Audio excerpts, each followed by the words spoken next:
If you are going to use drop sets for gaining muscle, they definitely can have their place, but I'd highly recommend doing them in the way that I just showed you. Otherwise, it's possible that they could even do more harm than good.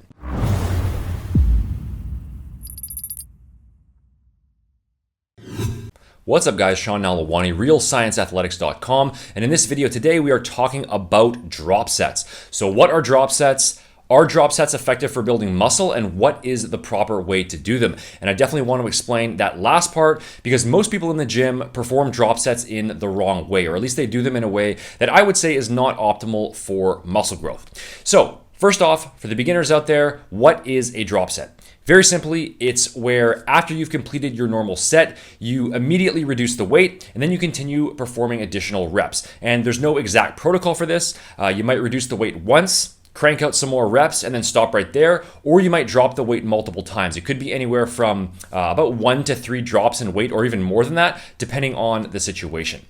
Now, the next question is, are drop sets effective for building muscle? And what's the difference between drop sets versus straight sets in this regard? So what I would say is that the primary benefit of drop sets is that they are a simple way to accumulate more training volume for a given muscle in an efficient manner. So instead of doing a normal standard set and then resting for your regular 2 to 3 minutes or more and then performing an entirely new set, with a drop set, you're basically just tagging extra reps onto the end of the same set in order to increase the overall workload, but without having to do entirely separate sets.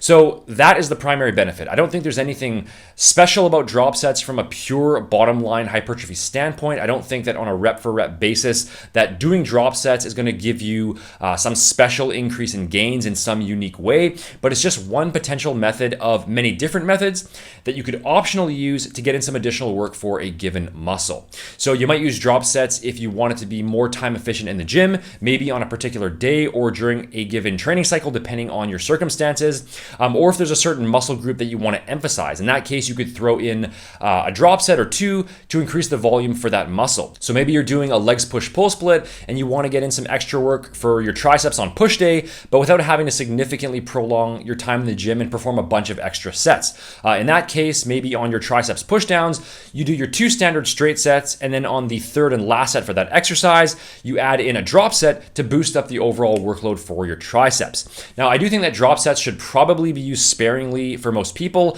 and I also think that if you're a novice, then they're probably not going to be necessary for the most part. There's no need to deviate away from basic straight sets if you're still in the process of building up your overall size and strength base. But all in all, drop sets are just one tool in the overall toolbox that could be used here and there depending on your needs. Now, that said, in my view, most people who use drop sets are doing them wrong, or at least they're doing them in a way that is suboptimal for building muscle. And that's because they treat drop sets too much like this sort of ultra high rep fluff and pump work, and they drop the weight by too large of a percentage each time and just end up cranking out a bunch of sloppy junk reps that increases their levels of muscle damage and overall fatigue, but without stimulating hypertrophy in the most effective way.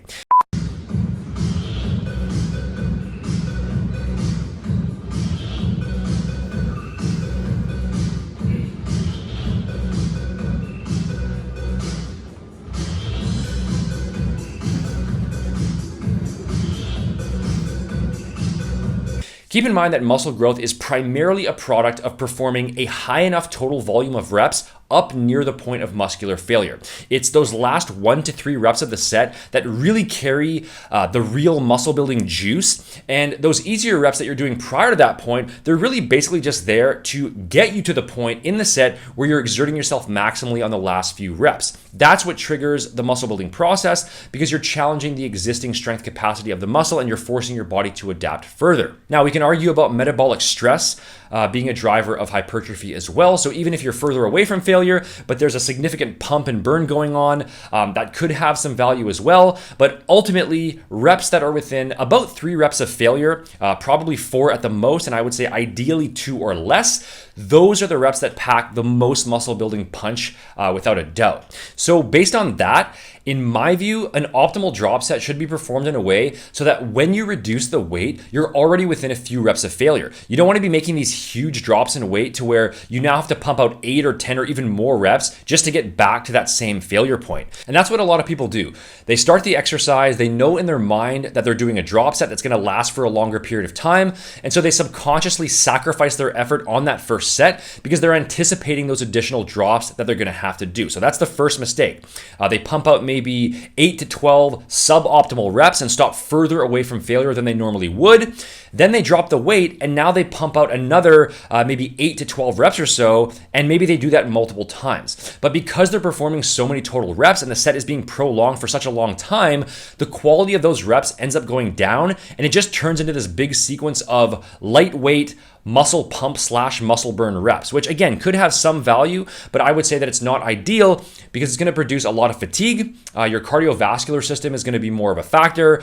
Mental focus will decline. There's more of a chance for form breakdown. It'll produce more muscle soreness, and it could also sacrifice performance on subsequent exercises for that workout if they're not saving those drop sets until the very end. So if we're talking in terms of stimulus to fatigue ratio, I think that those types of drop sets are definitely not going to be ideal. You can still do them sparingly here and there if you want, as long as you can remain mentally focused for the entire duration of the set and you can get close to failure on each weight drop and you just want to do a higher rep, more pump style approach, maybe at the very end of your workout as a finisher, then that's up to you. But I would say that it's more efficient and it has more overall muscle building value if you do it in the following way. So first off, make sure that the initial set is performed just as intensely as you would do any other straight set. So don't go in thinking, I'm performing a drop set and there's going to be 3 weight drops and lots of reps being done here, and it's going to be really uncomfortable. And then as a result of thinking that, you hold back on the initial set.